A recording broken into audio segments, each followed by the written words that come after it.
Super excited to head to Ontario, Canada.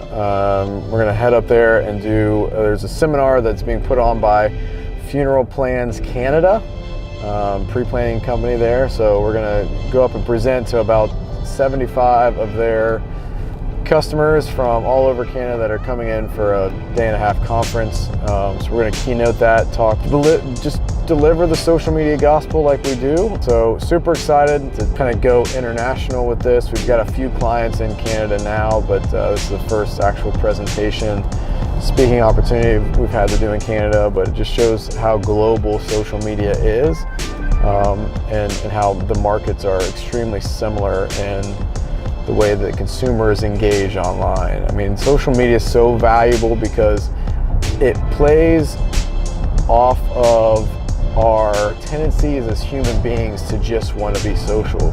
It gives somebody a platform to engage and connect, and they're going to take it. So it's super cool to learn more about the markets here in Canada, but at the end of the day, the consumer is the consumer. The way that they buy, shop, sell, research product it is the same. So I'm excited for this opportunity. Thank you for Funeral Plans Canada for having us up here. So super excited to take you on this journey, and we may get lucky and be able to take you by Niagara Falls. Ready? Yep. Get it. So without further ado, Ryan. Thank you.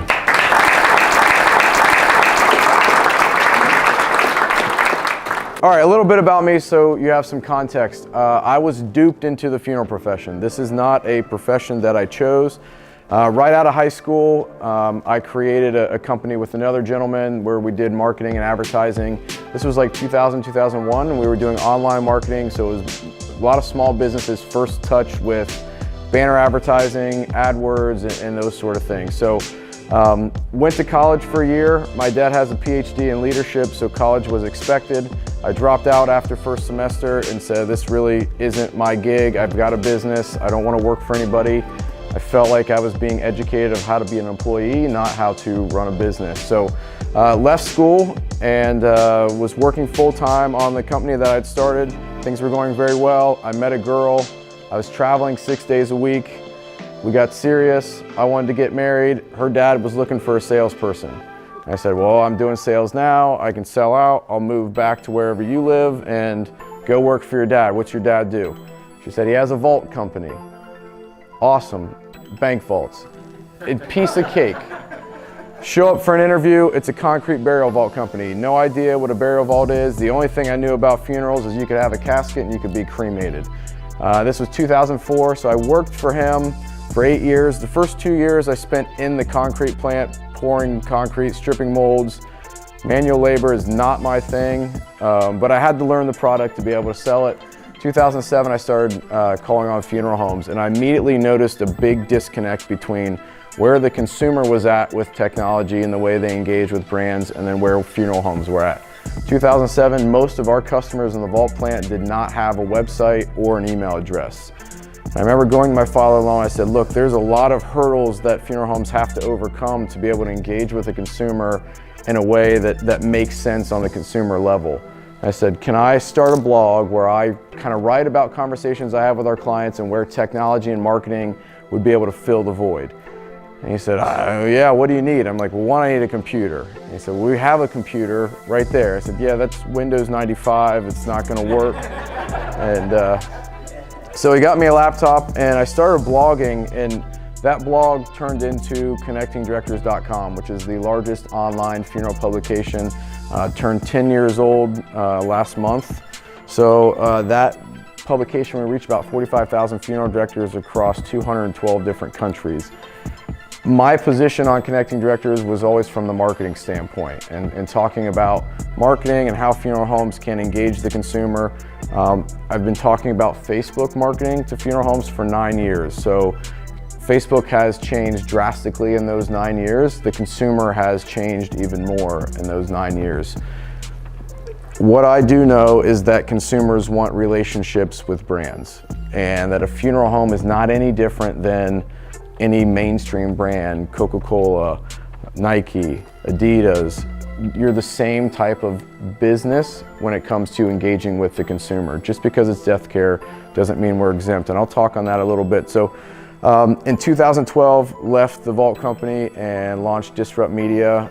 So we have Disrupt Media, connectingdirectors.com, and 2 months ago we launched deathcarejobs.com, which is the first online marketplace for death care jobs. So it's a job board just like Monster, but only for death care services. So we have a pretty good pulse on the consumer. We touch about 6 million consumers a month through the content that we create and have one-on-one conversations for our clients. We work with a little over 200 funeral homes and death care companies across Canada, Australia, and the United States. So a little bit about Disrupt. Disrupt is different. I look different, we act different. We're really disrupting the space, right? It's changing a mindset from the way things used to be to the way things are now and the need to play catch up. And so what we help funeral homes and death care companies with is, one, creating a social media strategy. What is it that you want to achieve across Facebook and marketing through social media?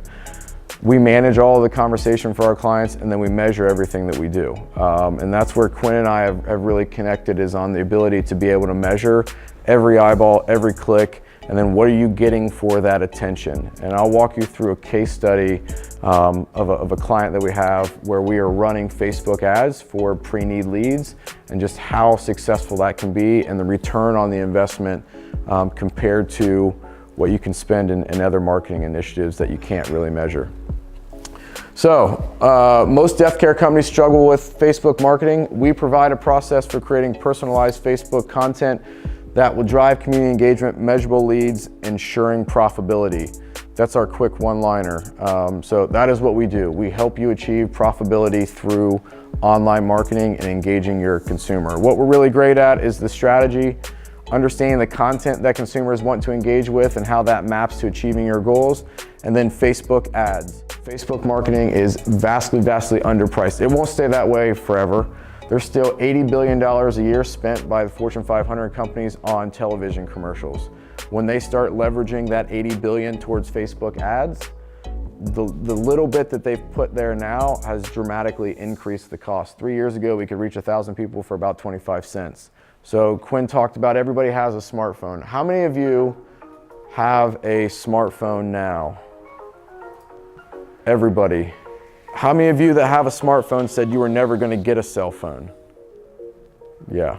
We all said, well, we don't need somebody to reach us. They can call the house. How many of you have gotten rid of a landline and just use a cell phone?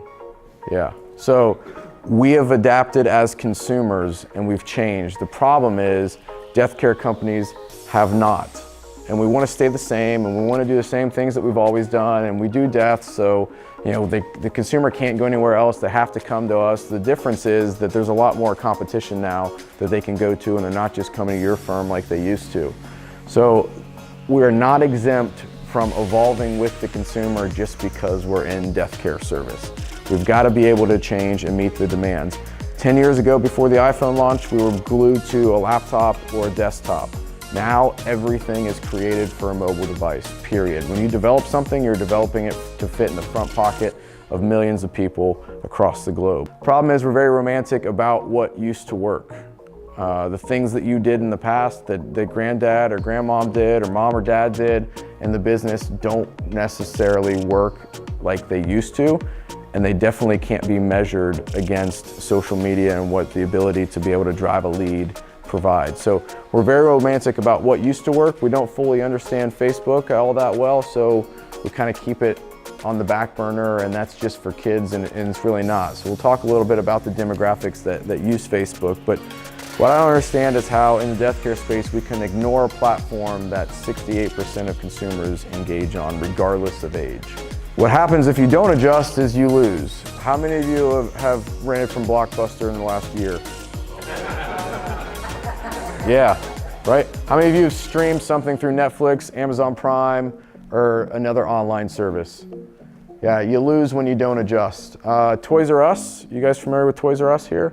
Okay, so Toys R Us just filed bankruptcy, right? You know why? Because 17 years ago, Toys R Us outsourced all of their online fulfillment to Amazon. They sent consumers right to Amazon. They could not foresee what was going to happen 17 years down the road because the internet was new and it didn't really matter. And yeah, well, you lose when you don't adjust. Funeral homes are not exempt from that adjustment. So the analogy that I typically use is at home, funeral directors are cool mom and dads. We have iPhones, we stream content online, we're on Facebook, we shop on eBay and Amazon, we have Amazon Prime, we do all the things that normal consumers do. And then when we walk into the funeral home, normal consumer hat comes off and traditional funeral director hat comes on, and we start advertising in yellow pages and doing billboards and all the things that we don't consume. We start doing that because that's what we've always done and we understand it. When at home, you don't digest the content or the marketing that you are even doing in your funeral home. Why? I mean, that doesn't make sense. You're not any different than any other consumer anywhere. Like, you're engaging with brands. Service is not a differentiator. The consumer expects great service regardless of the funeral home that they choose. No consumer goes to a business going, yep, they're gonna suck. Right? We expect great service. So service is not a differentiator. You gotta peel back the onion. What really makes you different? You do the same things, you offer the same things, you don't do cookie cutter funerals. They say they don't do cookie cutter funerals. If you're not showing anybody what the difference is, and you really peel back the onion and look at you, your staff, what you do, how you do it differently, and really get down to the nitty gritty, that's the differentiator, and that's the content that should be on social media. Right? Because that's going to be something that nobody else can match. 3 competitors that have come in, you're losing a lot of business. The only business that you've gotten, the reason your call volume stayed the same is because you bought 2 other businesses. So your marketing isn't working. If your call volume's staying the same, you're going backwards. So Facebook users by age, 18 to 29 year olds, 88% are engaging on Facebook. 30 to 49 year olds, 84% are engaging on Facebook. 50 to 64 year olds. Now, the pushback I get from a lot of funeral homes say, well, what about the 25% that's not? Who cares? So what? Like, if 75% of your town lined up in front of your funeral home, you could walk out, shake their hand, and have a conversation with every single one of them, you wouldn't walk around them to go find the 25% that's not there. So we gotta keep doing those yellow page ads because 25% of the population isn't engaging on Facebook, and we really gotta reach them. We spend 90% of our marketing budget on 25% of the audience. Why? Because it's what we've always done, and we're comfortable with it, and we understand it. We don't get this Facebook thing, it's just for kids. No, it's not. 75% of the consumer that's most profitable for you is engaging on Facebook every single day. You have the opportunity to engage with them and provide value. If you don't, somebody else will. Pretty simple. All right, social media trends for 2018. 1, Facebook is king. Plain and simple. We get asked every day, well, what other social network should we be engaged in? Or do you do anything other than Facebook? Yes, we absolutely do. I mean, we know how to use every social channel, run a strategy. Content needs to be different on Instagram than it is on Facebook, and on Snapchat than it is on Instagram stories, and Facebook story content's different than Instagram stories, and yada, yada, yada. Every platform's a little bit different. Most of the time we're dealing with limited funds, right? We're yet to have a client go, hey, we spent 50 grand on advertising last year, we're gonna give it all to you, go to town. I would love for that to happen because we could do a lot of different things that would be extremely valuable through social media. But when we're dealing with limited funds, we have to go where the most probability for driving a lead is, and that's gonna be Facebook, just based on the sheer demographic numbers and the fact that 1.37 billion people use it every single day. In your target marketing, can you see what they're doing in their profiles as far as gaming? If they're playing blackjack or bridge or other cards. Yep. And in that, if you could target market them, host an event, host a euchre tournament. 100%. Tournament, and focus on those people. Yep, so Facebook has what they call interests. So based on the content that you engage with and the pages that you like, Facebook will put those into interest categories. So if you like a lot of things related to card games, then you have the card game interests and you could leverage that with content. Yep, you need about 1,000 likes on a Facebook page to be able to analyze the audience that granularly. So once you have 1,000 users, you can go into custom insights and custom audiences in the ads manager and examine your page, and it'll show you the things that the consumers have in common interest-wise. So you can see what some of those interests are. So a funeral home in a pretty large market that's got an embarrassing double-digit like on their page. Yeah. So what's the first step, apart from calling Ryan, you guys? You're gonna have to start, one, analyze the content that you're creating. Two, you're gonna have to run Facebook ads to get more eyeballs, period. Stay away from boosting content right away. Spend dollars on targeting a specific user and running a Facebook ad to get them to like your page. So that ad should be a piece of content that maybe it's a funny video, or talking about why you got into funeral service, something that would be valuable to the consumer that will get them to click the like button. But you're gonna have to spend money to get the eyeballs. And we'll help you spend less. Yes? That personalized content to get the like. You talked about a lot of things that work. Yeah. Certain things that don't work. Yes.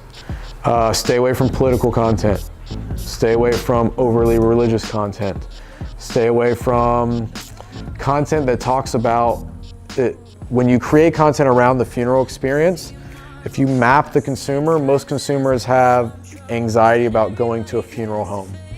So don't post a lot of content that's focused on having a service in the funeral home. Maybe focus on content more of being able to have the service in a church, or at a community center, or at a park, or at a reception center, or a welcome center, somewhere where more and more people are less religious now than they used to be. So a lot of content that's heavy on that doesn't work as well. Thank Ryan for his time and that information. I think that was something that we all really needed to hear, and very, very impressed with the information. You're very welcome. Thank you.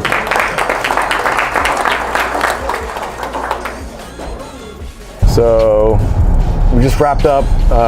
Great presentation. I had 2 hours to really take a presentation that we usually cram into 50 minutes, stretch it to about an hour and a half, and we're able to do about a half hour of Q&A. So hopefully you'll see some of that Q&A and get some value out of it. Look, I like the presentations. The presentations are great. It's fun. Love doing it, but I really get amped for the Q&A because we can provide real value. And it was nice to be with a group that was open to asking questions, and we had an allotment of time to do that. So typically when I'm speaking at state associations and conventions, they're on a schedule, so you don't have the allotment of time to do a Q&A. Although in Indiana this year we did do an hour presentation and an hour-long Q&A session, which was amazing. So the Q&A is so valuable because these attendees are able to ask a question and really walk away with a valuable answer and get a straight answer, and we can kind of grind down on that. If it makes the cut, you'll be able to see some of the banter back and forth of the type of content to post, the type of content not to post on a funeral home Facebook page, how to use Facebook custom audiences and the Facebook pixel to get a more targeted audience to market to, and how that targeted audience deserves a different ad than what you're running traditional Facebook ads against. So just really good conversation, the more nitty gritty that gets me kind of nerdy, fired up. But now we are headed to Niagara Falls. So I've been to Niagara Falls once. Jarrett behind the camera here has never been to Niagara Falls, so we're going to take him by the falls and see it in its massive glory. It is rather cold. It's 45 degrees, so I imagine by the falls it's going to be even colder. So hopefully Jarrett can get some good video of that. And the next time I see you, we'll probably be at the airport headed home to wrap up this 24-hour excursion to speak internationally in this country up north, Canada, hey?